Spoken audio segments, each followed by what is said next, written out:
Get ready. This is the voice of Wayne America. Lighten up, Francis. With your host, Hi-ho, Kermit the Frog here. Mike Carnes. How do you measure yourself with other golfers? My height. Only at WayneAmerica.com. The supernova's gonna kill us all. .com. Okay, this guy is the real zero, that's true. Let's just think back when you guys were freshmen, huh? .com. Greetings and welcome to the Voice of Wayne America podcast, exclusive here on WayneAmerica.com. I'm Mike Carnes, your host for the big show that we do here. Oh, we try to do it every weekly, but we do it all the time here on the WayneAmerica.com website, and it's a great opportunity to talk about the people and the places that make this the best town in all of America, and of course, it's right here in Wayne America. Kind of a special podcast today because 5 years ago today, Wayne America took a punch to the gut from Mother Nature. She unleashed an F4 tornado on the east edge of town, just about completely leveled the industrial part of town, and also took care of the local airport as well. But if you drive east through town along Highway 35 today, though, 5 years later, really you see nothing in the way of evidence that a storm even passed through the area, aside from a large concrete slab of property where a business once stood. The town has made an amazing recovery over the last 5 years from that tornado. The airport's terminal and complex has been made even bigger and better than it was before. And most of the businesses that were leveled by the storm on October 4th, 2013 have been rebuilt and are just doing fabulous business. So on this edition of The Voice of Wayne America, I thought we'd have some of the people that were a part of the aftermath of the tornado and were involved in some of the cleanup efforts and some of the experiences of the tornado. Thought we'd talk to some of them and talk about how, I guess, what has happened in the last 5 years, what we remember from the event, what went on in the aftermath, and how this town has bounced back so wonderfully from this storm. We're going to be talking to the interim mayor of Wayne, Jill Brodersen, who was a city councilwoman at the time and is now the mayor. And we're also going to talk to Wes Blecke, who is the current city administrator and former economic development director. And then we're going to talk with John Dunning. John Dunning is the director of IT services at Wayne State College. And he was actually caught up in the middle of this big tornado 5 years ago and amazingly was able to survive and tell the story. And we got some great information from him about his experience. And then I'll close it out today with some personal comments of my own about what I remember from 5 years ago. But first off, we're going to talk with the mayor of Wayne. She is the interim mayor of Wayne. Back then was a member of the Wayne City Council and is actually running for the city council seat that she was on before she took over as mayor for Ken Chamberlain when Ken Chamberlain moved away earlier this year. Jill Brodersen and Ms. Mayor, Mrs. Mayor, I don't know how we refer to you here, or just Jill, whichever you prefer. Jill is fine. Okay. Let's start off with, I guess, your memories of where you were 5 years ago on Thursday, October 4th, 2013. What were you doing when the storm hit, and where were you at? That's a good question, because we all remember where we were when the tornado hit. Mm-hmm. I coached the cheerleaders for the high school, so it was homecoming. And 5:30, I'm going to meet the cheerleaders up at the high school to take pictures before we head up to the big game. And so I'm at my house, just getting ready, and, my cell phone goes off. And it's a siren on my cell phone. And I thought, well, what kind of game is on that phone? What's going on? I thought the weather looked okay. It didn't look like tornado weather, that's for sure, and not this time of year. And then I realized there was a tornado in Wayne, and of course I don't know where my girls are. Well, I know that they're at someone's house. They're getting ready for the game all together as a group. They're having dinner at the Barner's house, and I'm thinking, I hope they're not already outside going to meet me at the high school. And so my first concern is, get my family down to the basement, which we did. And then my second concern was, where are my cheerleaders? The cell phone lines immediately jammed up, and then the power went out, and apparently that's when the tornado hit Wayne. And I was in my basement. Uh-huh. As soon as it was all clear, we came out and had no idea what had happened, because when the tornado hit, the power went out in the county, and so the power went out to our radio station, and there's no immediate news. Uh-huh. So we have no idea what's happened. And I step outside the front door, and my neighbor happens to be the mayor at that time, and we're all standing outside and kind of looking around like, wow, gosh, wonder what just happened. And next thing you know, Ken gets a phone call, and off he goes. And that's when I knew we've been hit. I did, again, he didn't know, nobody really knew how seriously we had been hit, and shortly after that we found out. But the news was slow and hard to come by, and I thought, oh, okay, so we've been hit, and it's just the east side of town. Oh, just maybe, something there in the industrial park. Okay, so it's homecoming, right? Oh, we're going to have the game, right? And then they called off the game. They called off. So my first call was to Mark Hansen, the principal of Wayne High. And I'm embarrassed to say that I was calling to see if we're still going to have the homecoming game, not knowing how badly we've been hit. I'm embarrassed, yes. And I called him, and my first instinct was to ask, are we having the game? But nope, something else said, how you doing, Mark? And he said, oh my gosh, we just got up out of the basement, the rescue squad is here, and I was like, chills across. I'm like, what just happened? Oh, you've been hit? Yeah, we've lost our whole house. And of course now, I'm embarrassed that I was calling for another reason completely, but perspective got changed right away. It really did. And then I, heard his story and how they were kind of trapped down in the basement because the refrigerator had fallen down the stairs and they couldn't get out, and the rescue squad was there. Of course, they were without their shoes. They're like most of us. We take our shoes off at the front door, and it was just interesting to hear his side of the story. And I'm glad to hear that they were okay. And again, finally the cell phone lines had opened up, and I was able to call my cheerleaders. Are you guys safe? And the game's not on, and just kind of getting everything into perspective. Yeah. And when did you get to first see the damage out of these? I wasn't the mayor at the time. I was council president, but they don't care. So the mayor's wife, my next door neighbor, her and I said, hey, let's go see. So we got in the car. Of course, the area that had been hit was completely blocked off, and they don't care that I was city council president. Nope, you're not going in there. So it wasn't until about 10:30 that night that I was able to. Let me skip back. About 9 o'clock, the mayor finally came home. He said, "Get in.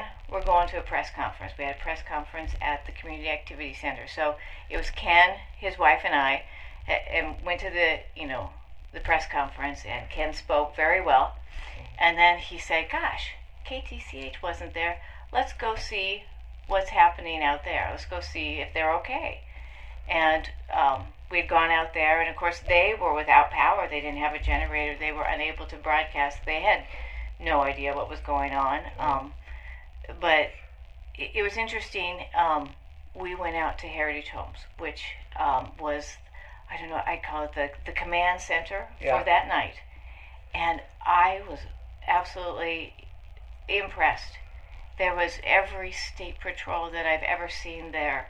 There were police force from other towns. There was fire and rescue from every county. It felt like every county in northeast Nebraska. It seemed like there was about 100 different departments that had basically dropped everything in their towns and came to Wayne to offer help. Yes, and I had no idea. I was just so impressed. And then there was this school bus. On the side of the bus it said Salvation Army. And then next to the school bus there was this little food truck. I thought, well, who are those people? Where did they come from? and I walked up there, and they said, oh, would you like something to eat? And I thought, well, I haven't eaten since lunch. But no, I'm not one of these rescue people. Oh, that doesn't matter. Here, have a hot dog. Here's some cookies. Here's some food. And I thought, who are you guys? Well, we're the Salvation Army. Oh, where did you come from?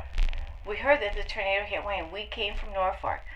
And they brought some high school kids that were there with them in Norfolk and said, yeah, get in the school bus. We're going to help this tornado effort now. And they were here feeding all these people, the rescue, the firefighters, the sheriffs, the state patrol. They were there feeding everybody who was there with the rescue effort because, that's one thing you don't think about is oh gosh, I am kind of hungry. It's Yeah. now 10:30 at night. It was about 10:30 that the mayor took us out there and took us out to the airport. And of course, there was no power out there, so we had just some big lights and kind of shining on everything.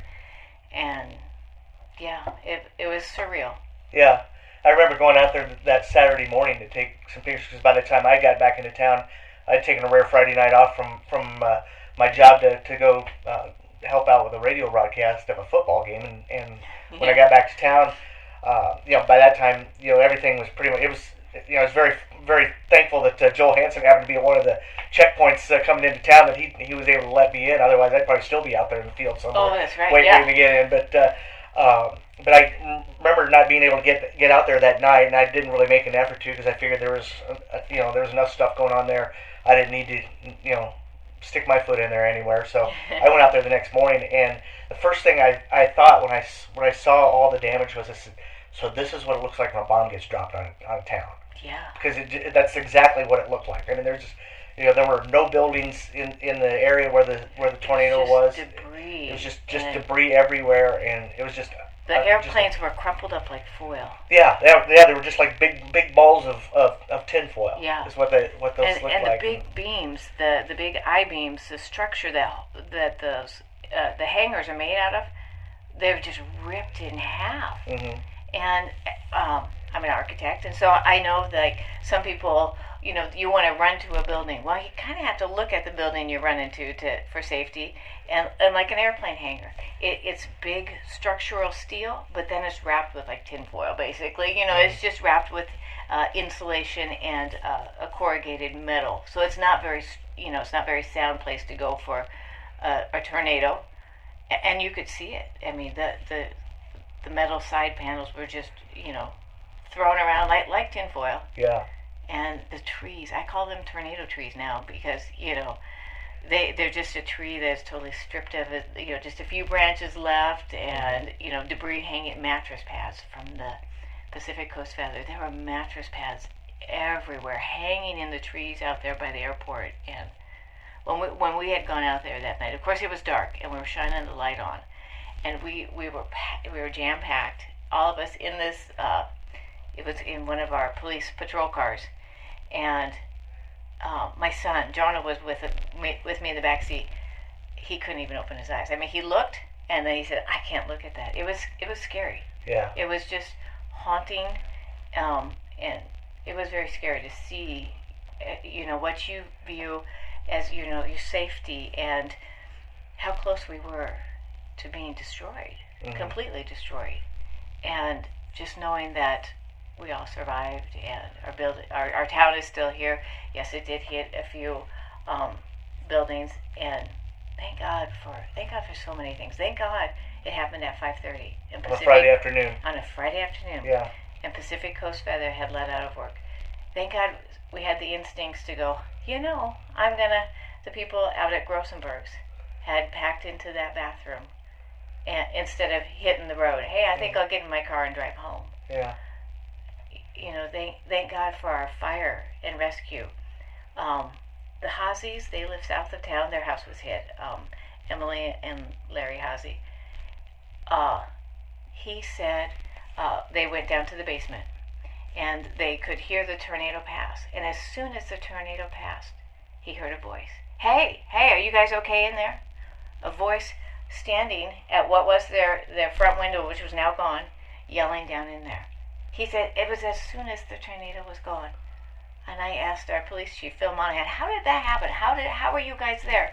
He said, we followed the tornado into town. Oh, thank God. You guys are trained to know this. Who would have thought that they're out there following the tornado, watching it going, oh, that's Hozzie's house. We need to get to Hozzie's house to make sure that they're okay.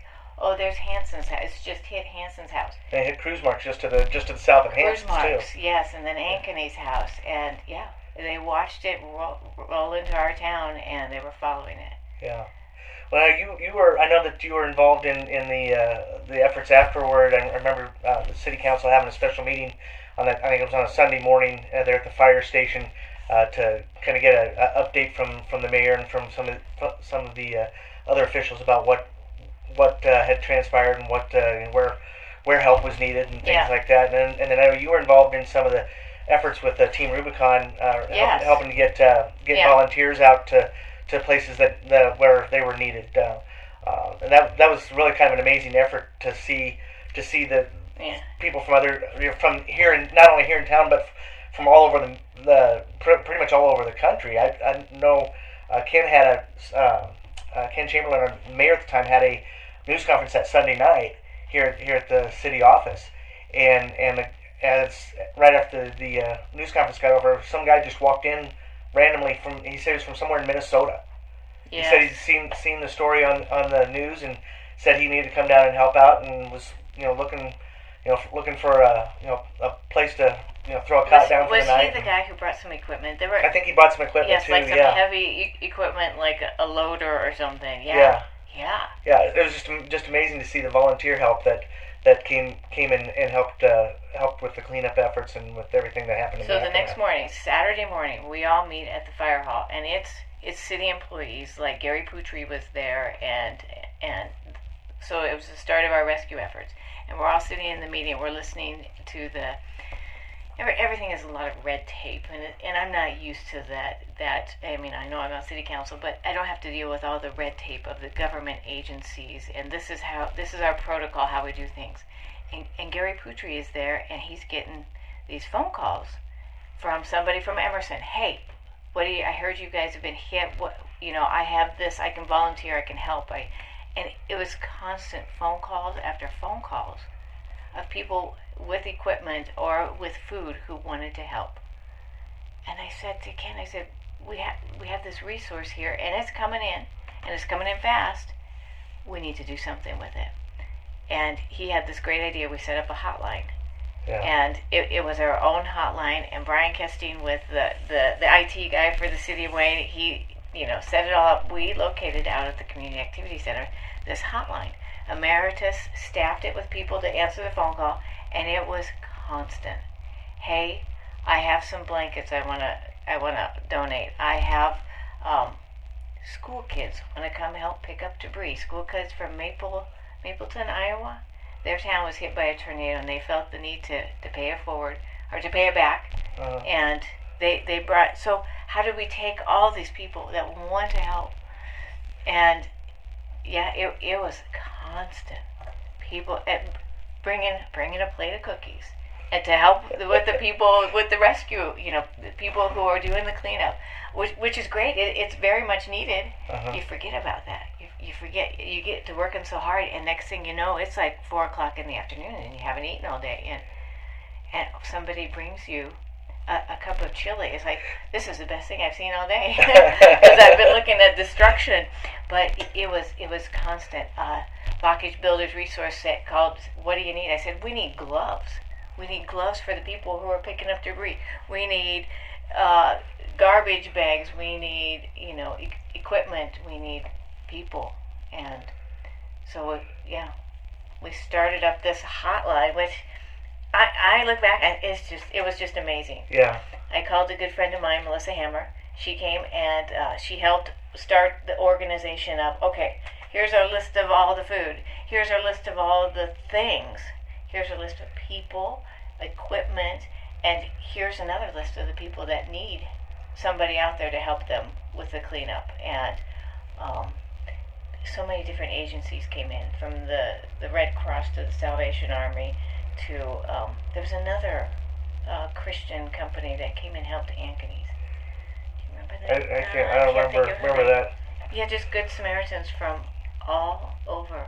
Yeah, it was just amazing to see the people that came into town to help out, and I don't know how you felt. I don't know if there was a point where you were able to step away from it for a while and just take a breath and mentally and physically recharge.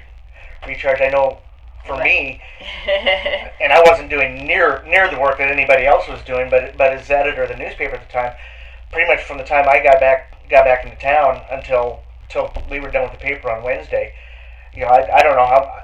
I know I slept. I maybe took a couple of glorified naps over the next 6 days, but it was just constant go, trying to cover this story or get to this news conference, take these pictures, and then try to put all that stuff together into something that into some kind of a package that we can put in the newspaper.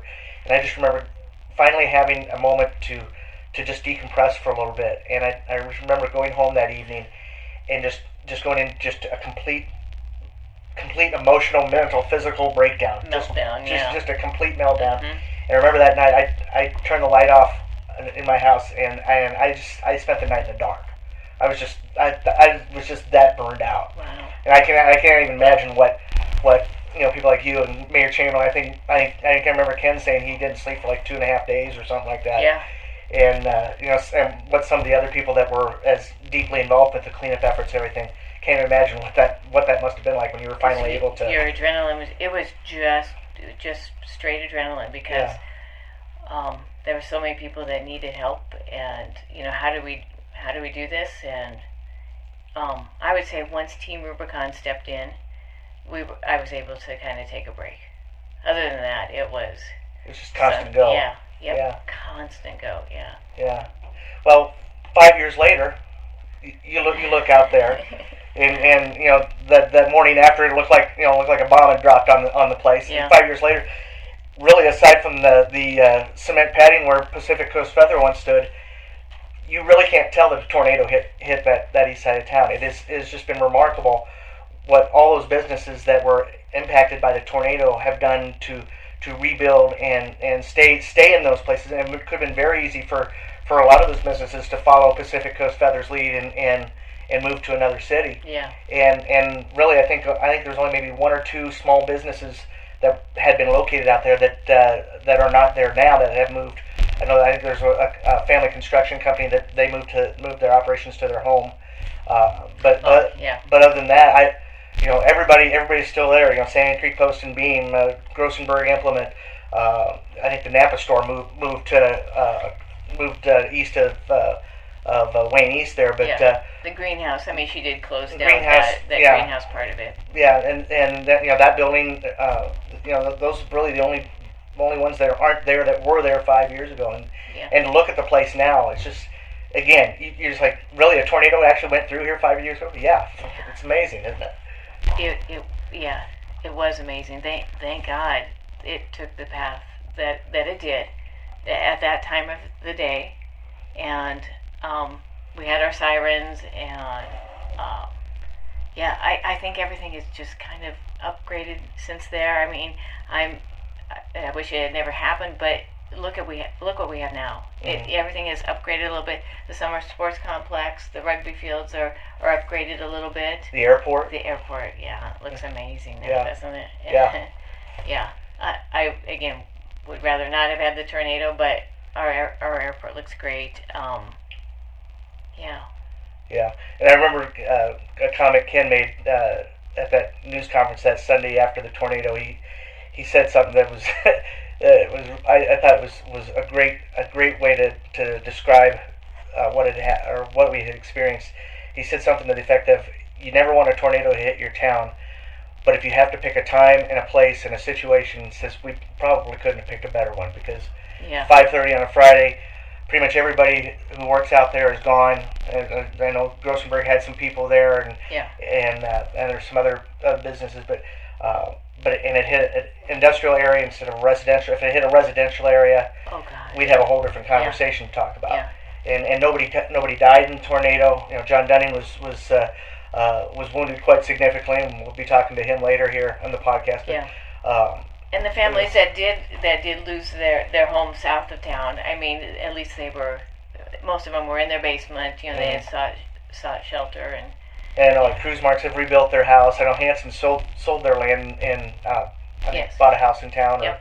But all those families were able to recover and rebuild their lives to a certain extent. So. And I know it was hard. It took a long time for them to get over the nightmares, and the kids especially. Yeah. It was hard on the kids losing everything. But again, you look back and you think, are we stronger because of that? I think we are. I was impressed by our community and how we came together and recovered and helped. The recovery effort was amazing. absolutely amazing. Yeah. The people that came out and helped and brought items and bottles of water. We had pallets of water like you can't believe, and plywood and cookies. Cookies, The lots of Salvation Army stayed here. They never left after that first night. They stayed here and served food to all our volunteers, day in and day out. I think it was like December that they left. We finally gave them okay. Like, yeah, we're kind of done with you. Thank you. Yeah, for me personally, and I'll talk about this more later in the podcast. But for me personally, I'd been here. I think I'd lived here about 4 years by that time. I'd moved here about four years previous, and I've lived in enough communities over the years to kind of get a feel for what those communities are like. But I never lived in a community that had to go through a catastrophe of this magnitude. Mm-hmm. And so it was really an eye-opening experience for me as a recent move into the community to see what exactly this community was made of.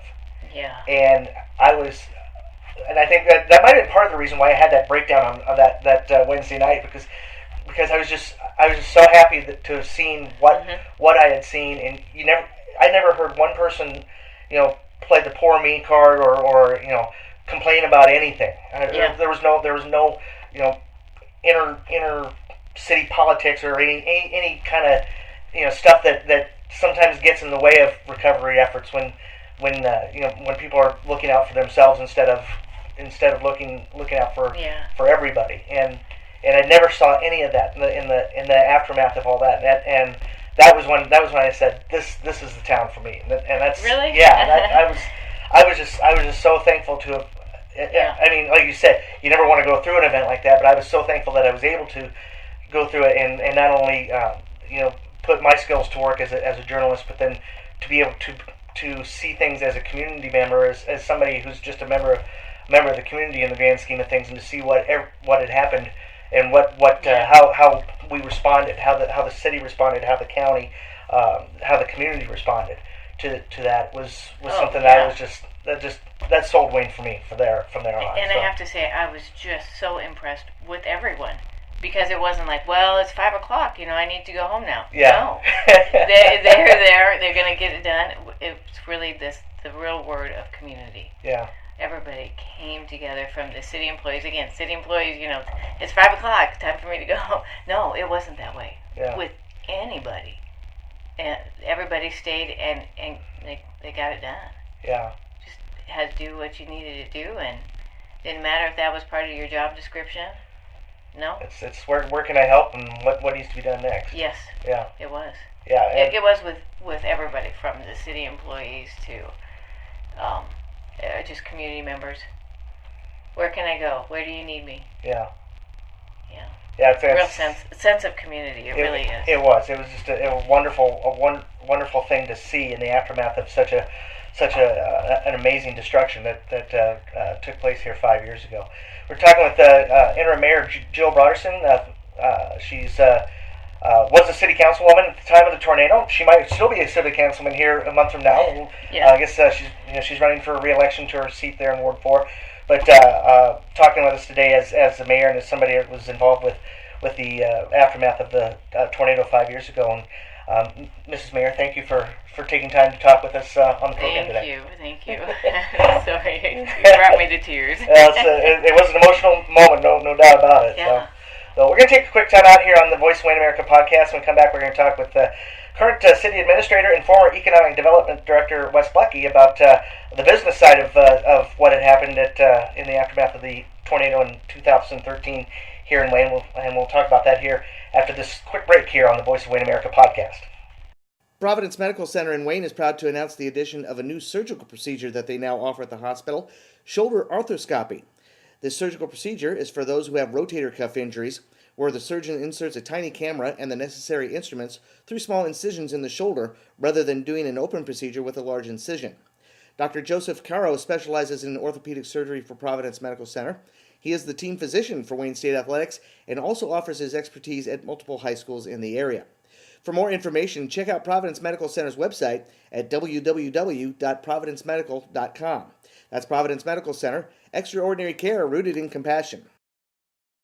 We're back here on the Voice of Wayne America podcast here on WayneAmerica.com, and we are talking about the 5-year anniversary of the tornado that struck East Wayne and struck the industrial area of the community on October 4th of 2013. And with us on the program is Wes Blecke. He is currently the city administrator for the city of Wayne. 5 years ago at this time, he was the Economic Development Executive Director for Wayne Area Economic Development here in Wayne, and so he's kind of got a perspective on both ends from the business side and the city side. Obviously, his connections at the time with the economic development and that position kind of closely works with the city on a lot of issues, and so he was able to kind of be Lowell Johnson's shadow, for lack of a better term, during a lot of what was going on. And Wes, I guess first off, 5 years ago today, what do you remember about 5 years ago on October 4th? Well, I remember it was the only time in my tenure with the chamber that we closed early. I remember vividly it was about 20 till 5, quarter to 5, and it was just eerie, and it was like, let's get out of here. And so we closed up really just in time to get home to our families. And so that's very ingrained in my mind, that was the only time we had to close early, and we did that day, and I'm glad we did. Yeah, definitely. And then, of course, the storm hits. At what point did you start to get involved in some of the activities that went on afterward? Well, I remember being in our basement with my wife and 3 kids, and my wife's phone went off, and it pretty much said all hands on deck. She needed to report to the hospital. It's like, why? You're a physical therapist. Why would you need to be at the hospital? But it was more, I didn't know at the time that it was more traffic control, and she would take families to see others and stuff like that, never being on giving care, but that was their protocol. Mm-hmm. And because they didn't at the time, they didn't know if there was mass casualties, because I know that when the EMTs went around the corner, it was for John Dunning at the time, when they saw Pacific Coast blown away and everything that they saw, I think they thought there was going to be, because at that point they didn't know that Pacific Coast was not working on that Friday. Mm-hmm. That was Friday evening, or early Friday evening when it hit, and the reports were stay where you are, don't be out, gawking around at things, and so we stayed put, and I was at home the entire night. Saturday morning, I was at work about 5:30 that morning. Kind of, what am I supposed to be doing here? So I start calling and emailing as many of the businesses that I could around the area to offer assistance. Do you need space? What are your, at that time you really they don't know their plans, but mm-hmm. Do you have a plan, or and it was amazing that most of them, I didn't get a hold of them, I didn't get to talk to many of them, but like I said, I got to leave a lot of messages and emails, and most of them already had planned out. They knew what they were doing. They were already looking for space. Very few said, "Yeah, please help us through this." So that was just the resiliency from the community, that they already knew what they were doing. Mm-hmm. So it's kind of amazing. Yeah. When you your first look at the destruction that had happened, and obviously that was probably Saturday morning. Yep. when you first saw. What were your first impressions when you saw everything that had happened? I had never seen anything like it, and so it was very I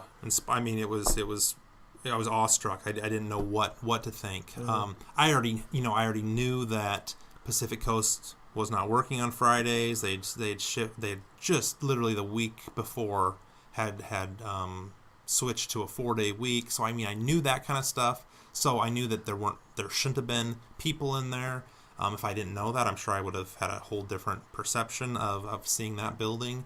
But yeah, looking at Grossenberg and all those places that were literally destroyed, it was you didn't know how are we going to survive this?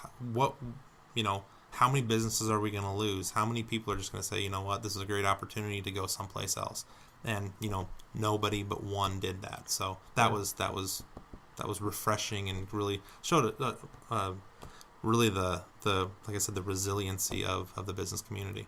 My first view of that was that Saturday morning, probably about a little after 7:00, and when I heard, when we heard that there had only been one major injury with John's experience, and that there had been no deaths, and then to hear some of the stories afterward about like people at Grossenberg where they were at when the storm hit, and some of the other places, you're like, you look at that damage and you're like, how did nobody die in this storm? Because it was a massive storm, over 1.25 miles wide. I think the wind speeds were about like 176 miles an hour or something like that.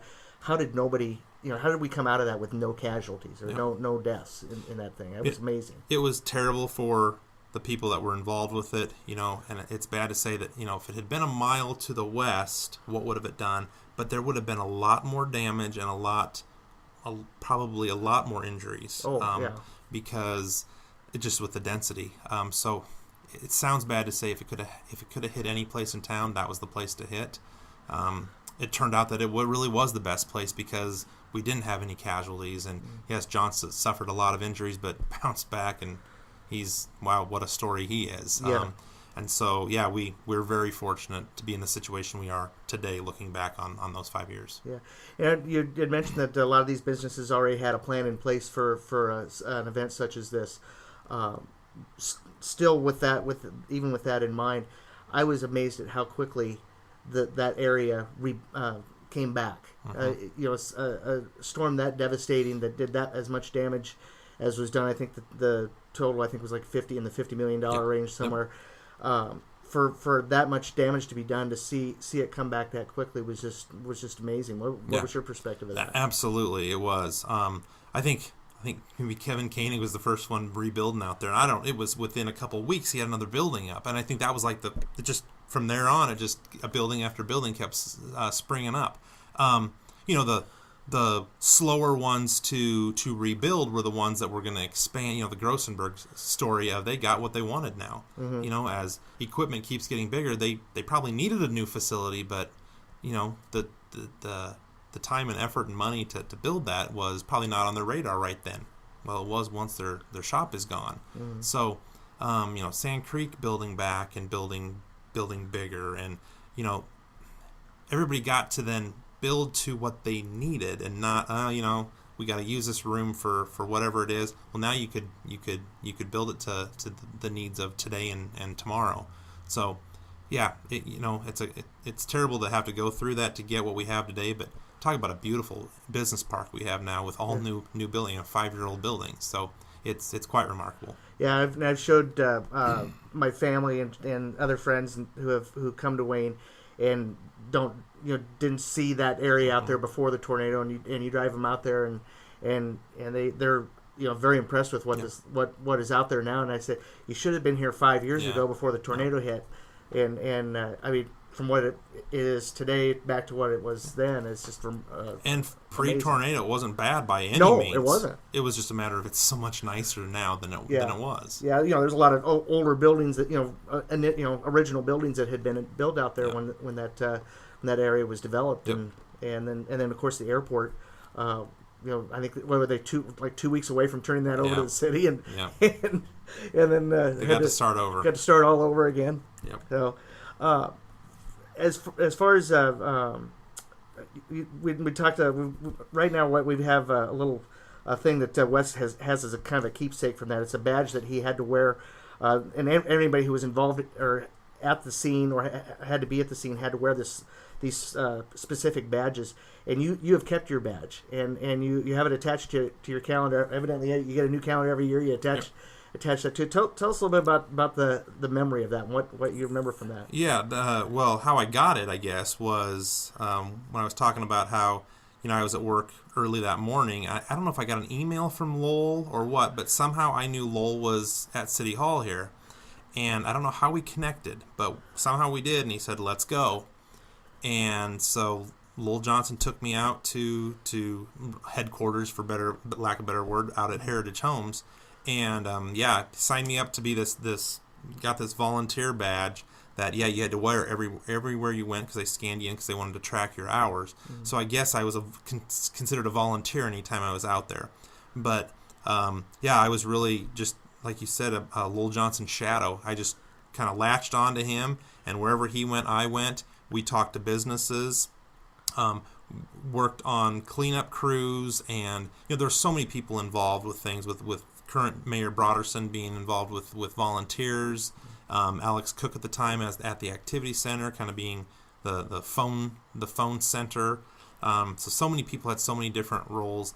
I remember vividly Sunday having an emergency council meeting that I attended as well when the council approved some 0% interest financing for with LB 840 for just cash flow purposes for businesses. And so all that stuff kind of comes back to me when I see this badge and know kind of what we went through for that 3 to 4 weeks of cleanup. And looking back, would have I thought it would be like it is today? I don't think I would have ever envisioned it working out as well as it did. Yeah. And you mentioned something before we started this interview about Lowell saying something about that you're going to need this experience or something. Yeah, Lowell, I remember that comment very, very well. When he said, "Come on, let's go," he said, "Someday you're going to have to deal with this." And my hope is that he was meaning that he hoped I would be a city administrator someday, not that I would have to go through the devastation of a tornado or any other natural disaster. But yeah, those comments definitely stick with you. Yeah, that's kind of funny that the way he said it, that you don't know, is it because of this or this? Well, and that's Lowell's personality. You never know how he's coming across. But when you think about it, he's right on either front, because now you are a city administrator. If something like that were to happen, you're going to be dealing with it. So at least you've had the experience of being prepared for it. It was a great learning. It was a great learning environment. Not having to do what Lowell had to do, but yes, I would be much more prepared probably than Lowell was at that point going forward, just because I now have been through it. Yeah, from your perspective, as in both roles, or I guess more in the economic development role, what were your thoughts about how the community responded to the aftermath of it? The one thing that I took from it, and at the time I'd only been here about 4 years, and I've kind of had a history in my career of moving about every 3-4 years, and so I'd been here about as long as I've been anywhere else in my adult life, and I was just amazed at how it was just like, we immediately went from storm mode to cleanup mode, and there was no I guess placing blame or trying somebody trying to get ahead of somebody or something. It was an amazing just how amazing how the community just came together immediately in that moment. There were tons of other outside resources available that definitely helped the cleanup efforts, but it took those locals to organize it. And going back to current Mayor Brodersen and doing the organizing volunteers and keeping the armory open and with the activity center, Lowell did a great job of keeping everything running. The locals that came out and helped clean up were the key to it. But then you look at people from, the stories of people you talk to from Kansas City that came up, and why are you here? Well, because that's what we do. We help each other out. It's like, but you're in Kansas City, you have no connection to Wayne. Why are you here? Because we heard you needed help. Just human nature, not just Wayne proper, but human nature. Yeah. But yeah, Wayne proper that rose to the occasion with the benefits, just the different things, helping the families out that needed it, from the Dunning family to the Anderson family to the people that lost maybe a home, the cruise marks, on, and I can go on and on and on about all of that. I think the school, from the school people taking care of the cruise marks and the community it was just neat to see everybody that stepped up. I remember the first volleyball game or whatever that happened with Coach Tracy Cruzmark after she'd lost her house. I don't know if they had some benefit there. All the concessions went towards the family or something. Just that type of thing. An away game. It's not you're a guest someplace else. And so just the outreach of just Northeast Nebraska, and then you fast forward to 2014 when the tornadoes hit in Pilger and Pender and Wakefield, and it just all came kind of full circle that now we can help those communities out. So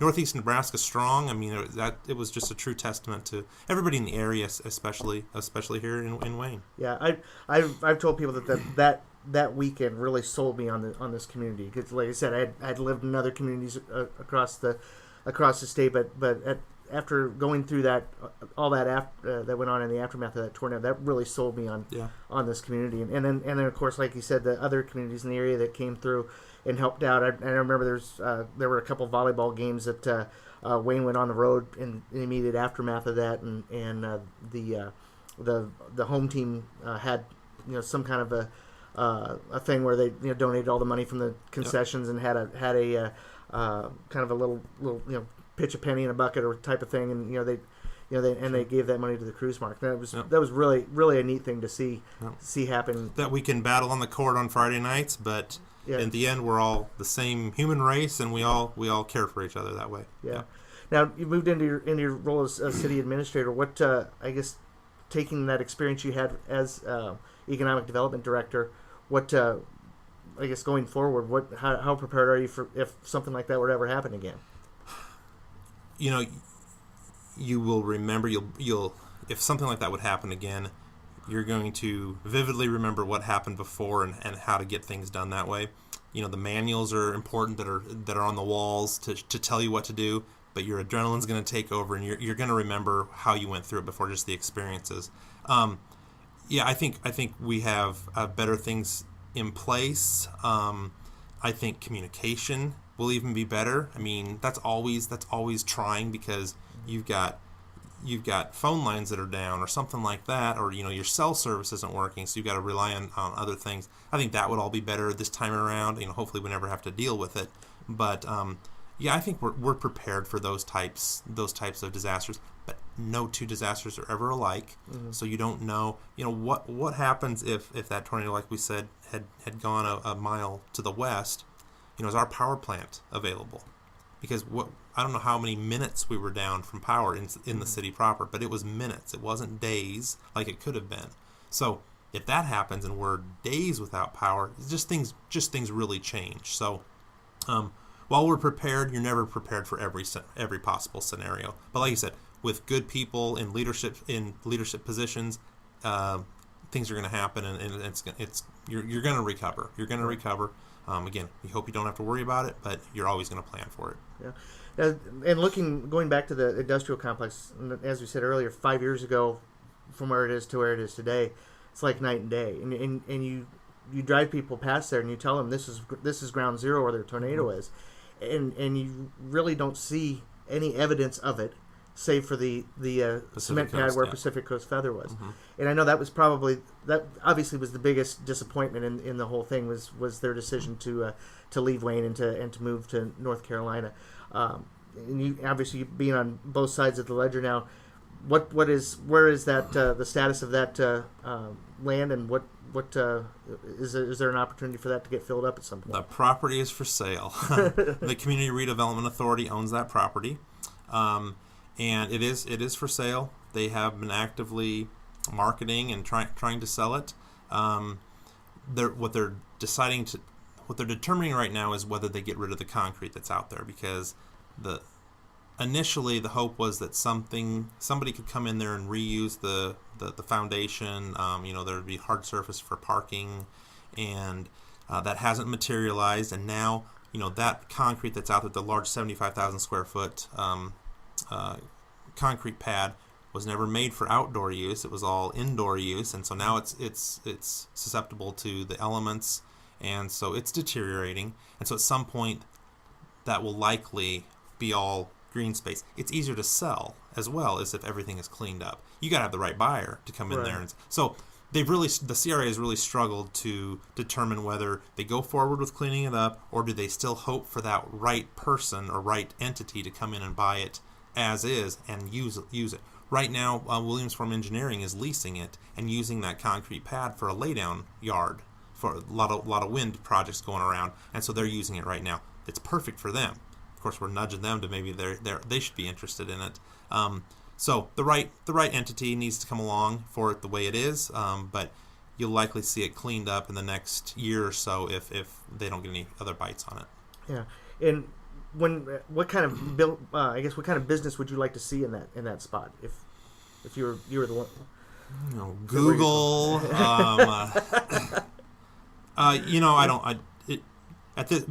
Of course, we want to get rid of the property. The CRA would like to get rid of it so they have that cash to do another project with. But there's 21 acres there. Probably 13 or 14 of it is really usable with a floodplain and some flight restrictions with the airport. And so it's not as big as somebody might think it is. So it could be carved up into smaller parcels as well. Yeah, I guess I haven't really thought, Mike, about what I'd like to see there, other than obviously some high-income producing, tax-paying entity. Mm-hmm. But, just some small manufacturing facility, or maybe it's 3 smaller industries of some kind. I don't think, to me, it doesn't matter. I just would like to see that space being utilized, maybe to a little better use than it is right now. Yeah, it'd be great to see that space get taken up and. I'd love to see a couple buildings out there. There should be buildings out there. Yeah, definitely should. The big cement pad is. Yeah. Yep. It's not doesn't look quite the same out there. Right. We're talking with Wes Blecke, the former economic development director, and now the city administrator for the city of Wayne, here on the Voice of Wayne America, talking about the 5-year anniversary of the tornado. And Wes, I want to thank you for taking time to talk to us this afternoon, and hopefully, God willing, you won't have to put this thing back to use. Won't have to experience what we experienced 5 years ago. But always remember it. Yeah, it's something to remember. Yep. So, all right, we're gonna take time out, and we'll be back with more here on the Voice of Wayne America podcast here on WayneAmerica.com. Have you got a smartphone? Yeah, I know, silly question, right? Did you know that you can get updates when news stories appear on WayneAmerica.com delivered to your phone? Yep, and it's pretty easy. All you need to do is go to your Android, Google, or Apple store and look for the Wayne America mobile app. It's a free download to your smartphone, and you can not only get updates of new content on the website, but you can email me with story ideas of people in the community. Does your wife have a knack for scrapbooking? Your husband rebuilds old cars? Your kids just came home from a mission trip to Africa? Well, send your story ideas through the mobile app. Go to your mobile app store on your smartphone and download the Wayne America mobile app. It's free and easy to use. We're back here on the Voice of Wayne America here on WayneAmerica.com, and with us is one of the survivors of the tornado from 5 years ago. The one thing about this tornado that was, I think a lot of people were amazed by, with as big a tornado as it was, and what it hit and what it destroyed and where it went, was that nobody died in this tornado. But there was one guy who came awfully close, and thank God is here to tell the tale 5 years later. It's John Dunning from Wayne State College. What's your position at Wayne State? I'm the Vice President for Information Technology. Vice President for Information Technology. So John is a survivor of the tornado from October 4th of 2013, and really an amazing story. I've had the opportunity to do a couple of stories on John's recovery over the years, and to this day, and I tell a story a lot to other people about what you went through on that day, and what you saw, and what happened in the aftermath, and people were just they're like, no way, there's no way that somebody could have experienced what you experienced and been able to survive it. But just in brief detail, tell us a little bit about where you were that day, and what you saw coming home and coming into town. Sure.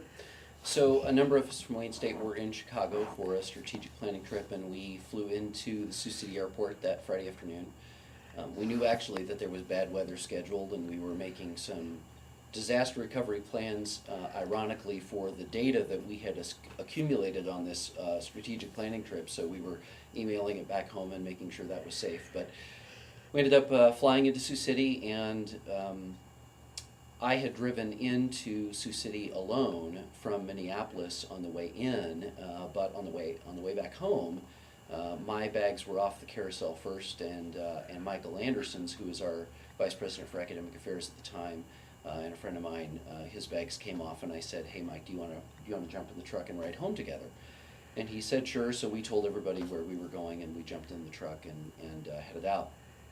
So we got about to Wakefield, and Mike's wife, who worked at Wayne State as well, gave him a call and said, "Tornadoes on the ground south of town. We're putting students in shelter."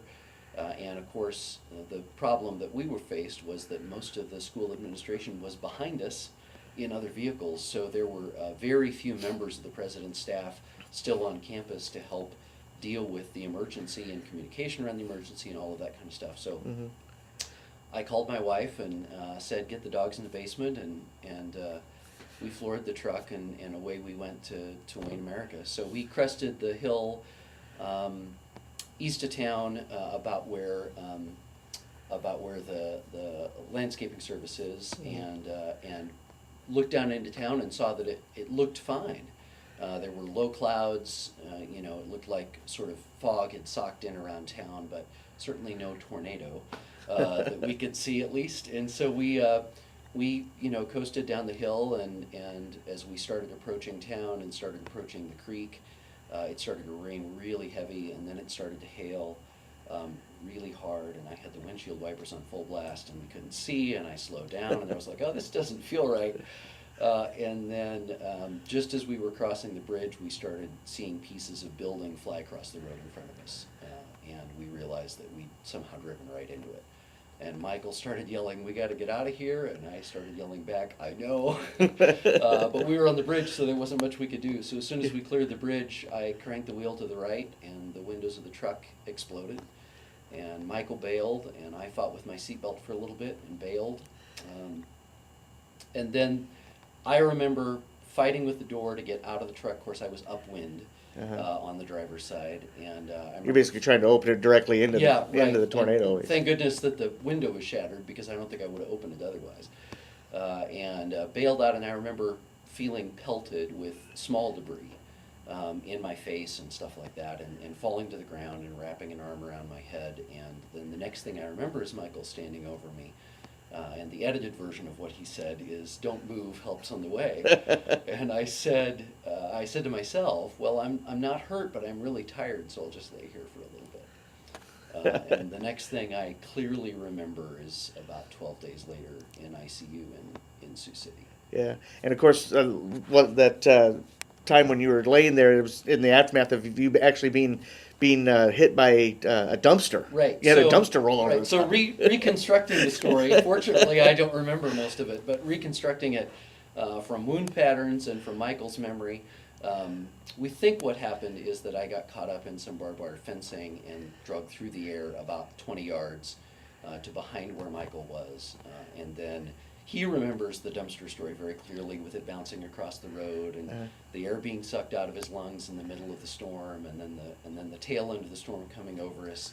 But that dumpster got laid on top of at least my legs, if not more. We're not exactly sure. And then fortunately picked back up again and dumped further north in the ditch. So Michael hops up, goes to the truck, tries to find me, can't find me, goes back to where he is, and I'm laying there and bleeding pretty profusely and turning gray. And so he jumps up out of the ditch and flags down a storm chaser. A couple of groups passed by, but one group, Sheer Instability was the name of the team. They stopped and got a call through to the hospital, which was a bit of a miracle in and of itself. And then the ambulance crew came out and then navigated to me and packed me up, took me back to the hospital, pumped a fair number of units of blood into me already at that point, and patched the major holes and put me back in an ambulance and whisked me off to Sioux City. Meanwhile, one of our neighbors alerted my wife and said that I had a broken leg, which was true. I did have a broken leg. There were a number of other things going on, but that much was true. So she didn't think it was an emergency, so she goes and grabs my mom, who also lives in town, and they went up to the hospital together, and then when they got there, kind of figured out what had really happened. This is really serious. Yeah. And so they jumped in the car and followed the ambulance then to Sioux City, and then the both of them were basically with me through all of my hospitalization care. Yeah. And my wife was just an incredible trooper during that whole thing. I think I would rather go through my experience of that than have to go through hers. Because you spent 2 weeks in a coma after that. Yeah. And then I think 3 months in Omaha, I think, was it? Or in Lincoln. Or in Lincoln. At Madonna. Right. So I was in an induced coma for, my first really foggy memories are from October 13th. So that would have been 9 days. 9 days after, yeah. But it was really about day 12 when they fully brought me out and I started to have more clear memories. Yeah. And then I guess to move the story along, you spent 3 months at Madonna, came back home I think early January, got January 10th. Got kind of a hero's welcome back to town that day. There was a wonderful parade. That was a fabulous moment. We really enjoyed that. I highly recommend getting a parade in your honor for anybody that wants one. Not necessarily the way that you Wouldn't got it, but recommend my methodology, but it is a pretty cool experience. So yeah. And then you got back to work here, I think in February, and kind of eased back into full time eventually. Right. Right. So I started, I think, about 8 hours a week, late January, early February, something like that, and by June I was back to full time. Yeah. Now, I guess in the years since then, a lot of people go through when so many people go through a traumatic event. Sometimes they relive the memory or have an experience that triggers a memory or something like that. Is that something that you've had to deal with in the years since the accident? There's been a little of that. I think the interesting thing, I take sort of a broad approach to that. Really. I think that often when you go through physical duress like that, it really evokes kind of a spiritual journey. When you go through having to face my memory, and this is a bit of a faulty memory, but my memory in the coma is that I would go through the middle of the night choosing whether to continue to breathe. Of course, I was on a ventilator, so I really didn't have a whole lot of choices there. But that was my experience of it, right? And so. I think you begin kind of a spiritual journey when you're faced with that kind of trial, and you have to get really serious about your relationship with your Creator and what that means and what life is all about and those kind of things. So that's been, I think, a really good journey. There haven't been sort of the nightmarish recollections of the night, those kinds of things, but really the opportunity to take a more serious look at life. Yeah, and I guess you've actually had the personal experience with what happened. I guess from your perspective, how has the college changed as far as how it handles situations like this, and obviously you're part of the team that deals with that, and obviously you were a little out of indisposed at the time, but I was a wee bit out of commission. But what has the college learned from this experience? So one of my memories about that for me actually was humorous and really touching. Probably for my staff not so much. We have an emergency communications trailer that we run out of the IT office here in Nats, and so when they recovered my phone, and I was well enough, this is weeks later, to start checking my voicemails. I had a voicemail from one of my staff members requesting permission to deploy the emergency communications trailer. Which I obviously had not responded to, and they took initiative eventually and said, we're going, and so they went ahead and deployed that. But we do have a number of processes in place for emergency response. We do have a crisis communications committee, and that group obviously did some debrief that I was not a part of in the weeks after. And to be honest, campus was really significantly spared. The storm did not hit any of the campus property, and we didn't have any really serious injury other than me. But we were really, really fortunate in that regard. Nonetheless, I do know that group did meet and looked at triaging our response and how we should modify that and how we can be better prepared. How do we communicate with people? We've made a number of improvements to the way we do electronic communication with on-campus folks and members of the campus community that may or may not be on campus. Mm-hmm. So there have been improvements in that regard. We've done some tabletop exercises since then where we actually simulate a tornado event coming into campus and simulate the response and try to work through all of the gotchas that you don't really realize until you've practiced an event like that. Yeah. So we have we do have in our criminal justice classes, we do have emergency preparedness exercises that our students do, and so Jason Karski has headed that up, and he does a great job with those young people preparing a scenario to walk the campus leadership team through.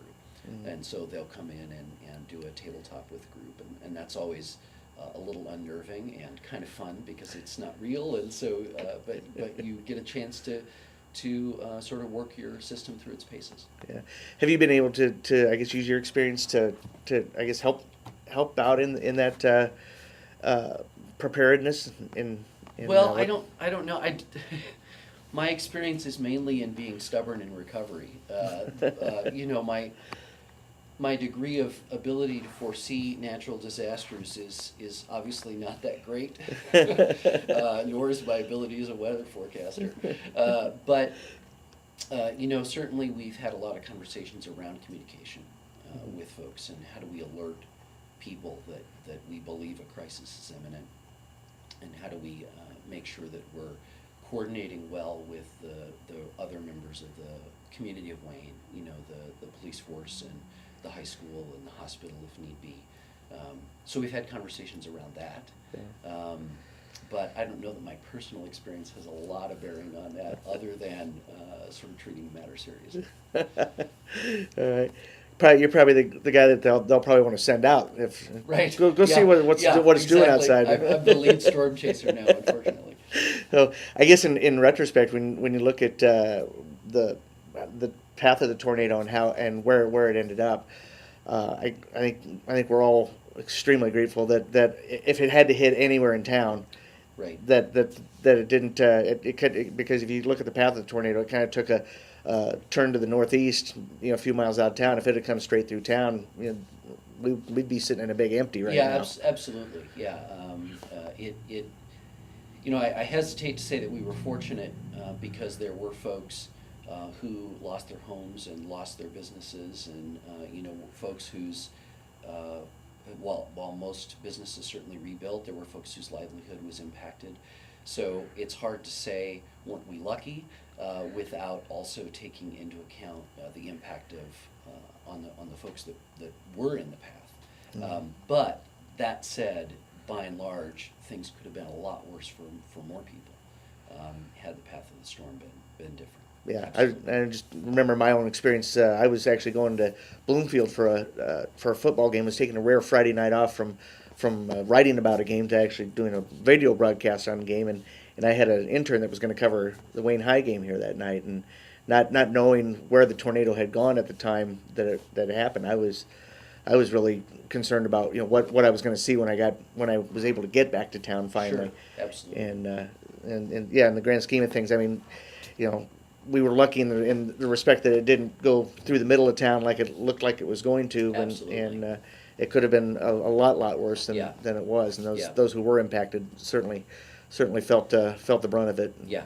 You know, I guess 5-year anniversary as this podcast will be heard on WayneAmerica.com. Do you have any plans to celebrate, document what experience the 5-year anniversary? What are you taking out of this? This is going to seem anticlimactic. I don't really have any plans for the 5-year anniversary. My birthday is on Friday, so the day after. Yeah, the day after. Boy, what a way to celebrate a birthday! Right, I know, right? I don't have many memories of what was it, my 43rd or whatever that was. So we don't really have a lot of plans. We'll do something fun for my birthday probably this weekend, but it's something I remember. I think with more quiet and gratitude than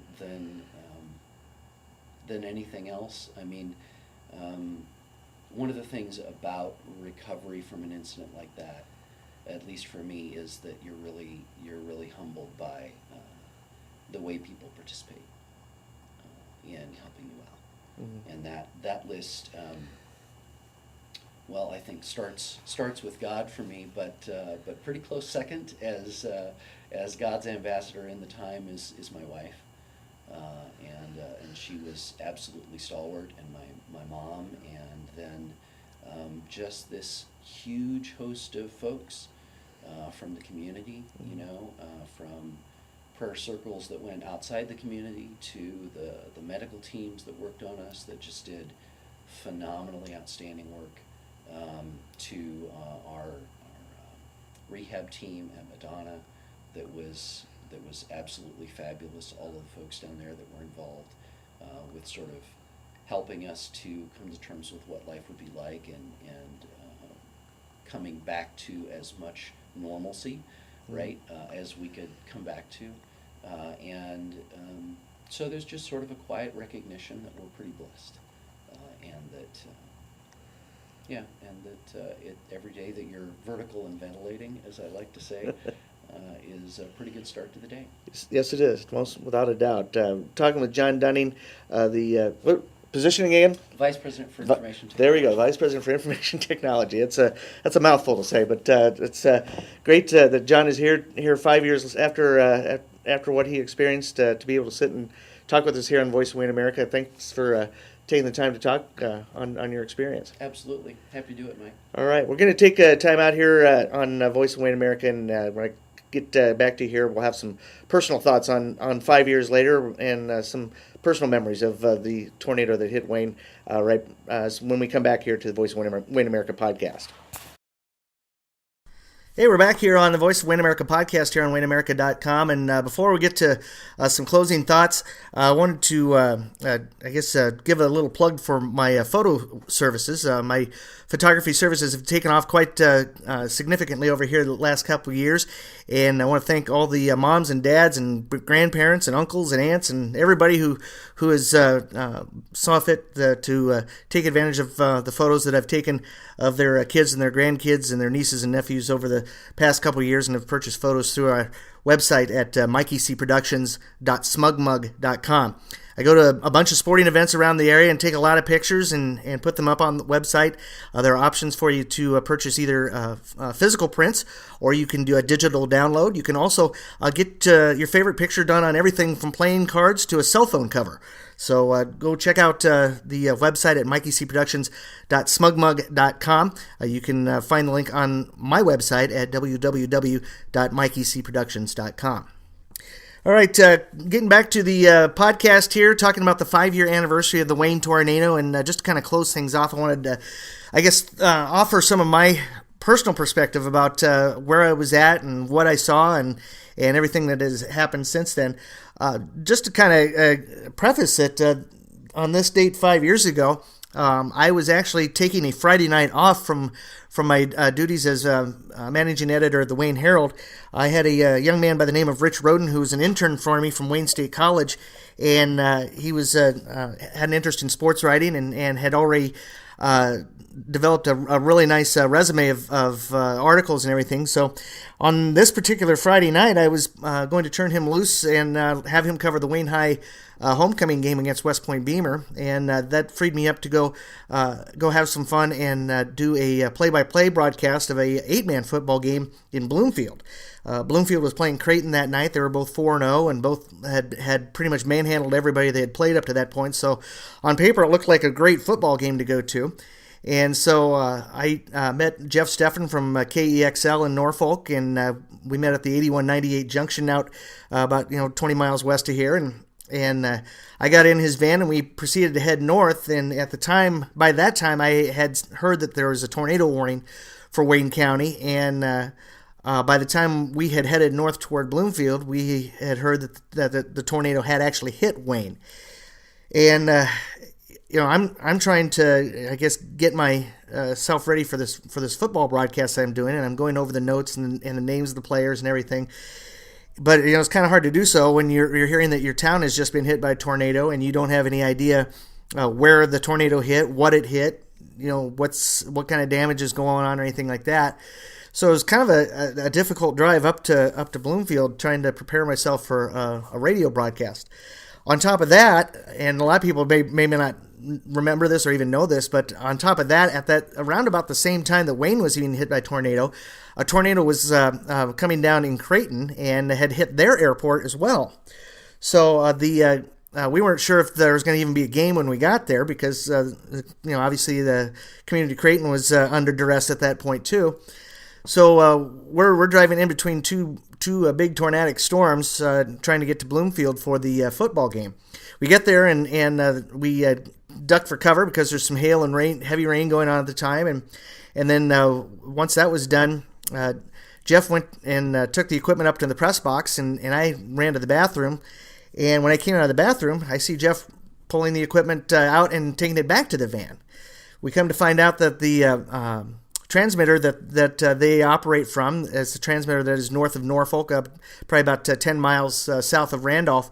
had gone black because it was on the same electrical grid that the city of Wayne operates from, and so obviously there was no power here at the time, and so there was no power on their antenna at the time. So we headed back to town, and I set all kinds of speed records, at least for the car that I was driving at the time, heading back into Wayne.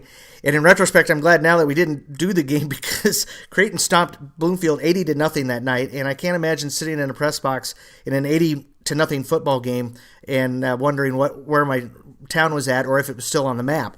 Again, not knowing what had happened here. I come back late on Friday night and was able to get into town. Thank you, Joel Hansen, for seeing the need to allow me to get into town at a time when nobody else could get in. I appreciate that.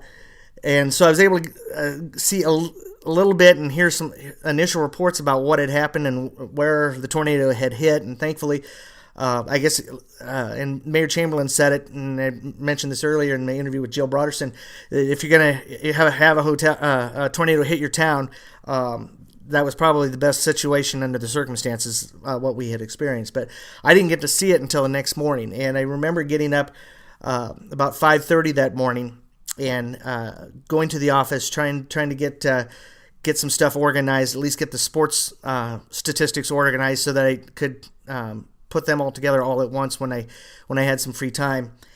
And I remember going out to the east edge of town a little after 7 a.m. that morning, right as the sun was just coming up and everything. And it was the first time I got to see the damage out there. And I to this day, really, I can't really accurately describe what I initially felt when I saw that. I was just so shocked by the destruction that had been left behind. The only thing I could come up with was that I now know what it looks like to see a bomb dropped on a town, or at least see the aftermath of a bomb dropped on a town, because that's exactly what it looked like. There was not a building in that immediate area, in the industrial area on the east side of town, that was not either completely leveled or damaged beyond repair. And it was just an amazing sight to see. And as time went on, I got to hear some of the stories of some of the people who were in that area when the storm hit and how they were able to survive the tornado. And then a little later we hear about John Dunning and what he experienced and what you heard earlier on this podcast. And then some of the stories of the people south of town whose houses were destroyed by the storms and what they were going through and how they had to run for cover and remember the cruise marks having to basically hang on to the door of their shelter to keep it from flying open and possibly sucking the whole family out along with it. Just one amazing story after another about people who found themselves in the middle of this storm and were able to survive and come out of it, with the exception of John and Mark Anderson, come out of it without more than maybe a few scratches and a lot of lost stuff. But the thing about this tornado and everything that happened afterward has really cemented my feelings about this community and what a wonderful community it is. I had moved here about 4 years earlier, and I was I'm kind of a vagabond. I've lived in probably about a dozen different towns over the course of my adult life. Moved about every 2 or 3 years to a new town, a new opportunity, a new newspaper, new experience. And I'd moved here about 4 years before the storm, and so I was still relatively new to the community, although I'd been here long enough that I felt like I could call Wayne my home. But I was able to get kind of a front row seat to see this community in action, to see its leaders in action. People like Mayor Ken Chamberlain at the time, some of the members of the city council and people who are involved in the city, the people that were part of that effort to get things organized and get people put in place and get things cleaned up, were just amazing. City Administrator Lowell Johnson, I think. I can't say enough about what he did as far as his leadership and Wes Blecke, who was on the economic development at the time, and some of the stuff he did, and the county people and the people of the community, just one after I could talk about it all day, really. What these people did to help this community bounce back from this tornado. In the grand scheme of things, when you look at the path the tornado took, we were so lucky. I mean, you feel bad for the business owners and people who had interests out in that area that got hit. The people that worked at Pacific Coast Feather that 3 months later found out that they no longer had jobs here in Wayne, and that maybe there was an opportunity for them in Charlotte, North Carolina, where they moved the operations. But you feel bad for those people, and thankfully, I think most, if not all of them, have been able to rebuild and rebound and been able to carry on with their lives. But for the path that the tornado did take, and the path that it was actually on before it veered to the northeast, if you think about it, as big as that tornado was and as wide as it was, had it continued on its path where it was headed pretty much straight up Highway 15, we'd have a completely different conversation to talk about, because the destruction, the loss of life, there would have been, had that tornado kept going straight, we would have lost our entire downtown. We would have lost most of our major operations here. Wayne State College would have been hit. The hospital would have been hit. The school very likely would have been hit, and there were a bunch of kids in there getting ready for a football game at the time. How many of those kids would still be with us? The damage that could have been done to this town is you just really don't want to think about that much. But the way this town reacted to the storm, to the aftermath of the storm, and reacted to how it was pretty much, okay, we've been hit, we're okay, let's clean up. Let's get things back to the way they were. And really, within about a year, most of those buildings out on the industrial area that had been hit were back up, and in some cases bigger and better. Grossenberg Implements building is, I think, more than double the size of what it was before the tornado. Sand Creek Post and Beam, they've added on to their operations. There's a bunch of other buildings out there and a bunch of other businesses that were hit by the tornado that have not only rebuilt but have expanded their operations and are doing more than what they were doing on October 3rd, 2013. So the turnaround has been remarkable. I seem to remember the number, and I probably should go back and look, but I seem to remember the number for the cost on the damages was somewhere in the neighborhood of $50 million when you throw in the airport and all those buildings and everything. And boy, I'll tell you what, if that's $50 million, I mean, we have gotten quite a bang for our buck out of that tornado, because the business community out there, the industrial community in east part of Wayne, is thriving and doing bigger and better than it was doing even before the storm hit. If you remember what the airport used to look like back in 2013 and what it looks like today, total night and day. And so it's kind of funny that something good came out of such a bad situation, and that's not always the case. But this community just stepped right up and knocked it out of the park when the opportunity came. From the rebuilding of the fields at the summer sports complex to all the work that was done at places like Sand Creek Post and Beam and Grossenberg's and the airport and just some of the other buildings that were damaged. Really, the only evidence you see of that anything even happened out there is the big slab of concrete that sits where Pacific Coast Feather once stood. That's really the only evidence left behind of the tornado, save for some trees that look like they got cut off at the top, which is a telltale sign that they were hit by a storm. But the thing about that whole experience and everybody that was involved with it, for me personally, was that it sold me on this community. If you look at my history, my personal history as an adult, I've moved, I think, a dozen times in my adult life, and that's starting from the end of college at age 21 to how old was I when I moved here? About 42, I suppose, 43 years old when I came to Wayne in summer 2009. So I've moved around quite a bit over the course of a little more than 2 decades, but the whole experience that I was able to get out of this really sold me on the community of Wayne. And I'd always had a positive image of the community even before I moved here. I lived in Norfolk back in the late 90s, worked for the Norfolk Daily News there, and had spent a number of evenings covering Wayne High School and Wayne State College and Wayne Legion baseball events over the years when I was at the Norfolk Daily News. So I already had a good idea of what this community had when I moved here in the summer of 2009. But by